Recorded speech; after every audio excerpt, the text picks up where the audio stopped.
বাংলাদেশের ইতিহাসে এটা একটা স্মরণীয় দিন। ৩০ লক্ষ শহীদ এবং ২ লক্ষ মায়ের সম্ভ্রমহানির বিনিময়ে আমাদের রক্তে গড়া এই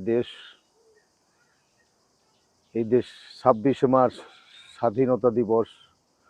আমরা ৯ মাস রক্তক্ষয়ী সংঘর্ষের পর আমাদের দেশমাতাকে উদ্ধার করতে পেরেছি এবং যাদের রক্তের বিনিময়ে আজ দেশ স্বাধীন, তাদের রুহের মাগফিরাত কামনা করছি, যারা যুদ্ধে নিহত হয়েছেন।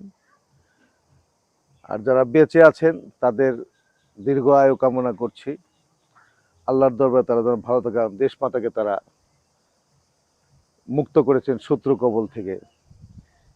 তারপরে শ্রদ্ধার সাথে স্মরণ করছি মুক্তিযুদ্ধের সর্বাধিনায়ক জনাব এজি উসমানী সাহেবকে।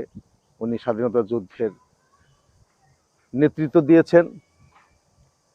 তারপরেই স্মরণ করছি আমার প্রয়াত রাষ্ট্রপতি, বাংলার রাখাল রাজা, শহীদ রাষ্ট্রপতি, বাংলাদেশের প্রথম নির্বাচিত রাষ্ট্রপতি জনাব জিয়াউর রহমান। উনি স্বাধীনতার যুদ্ধের ঘোষক, উনি স্বাধীনতা যুদ্ধের ঘোষণা দিয়েছেন। তাকে শ্রদ্ধার সাথে তার রুহের মাগফিরাত, তার পরিবারের সকলের ওই সময়, ওই যুদ্ধের সময় আমাদের প্রয়াত নেত্রী বেগম খালেদা জিয়ারও বিশেষ অবদান ছিল। সে ওই সময় যুদ্ধে বন্দী ছিল, তাকেও শ্রদ্ধার সাথে স্মরণ করছি।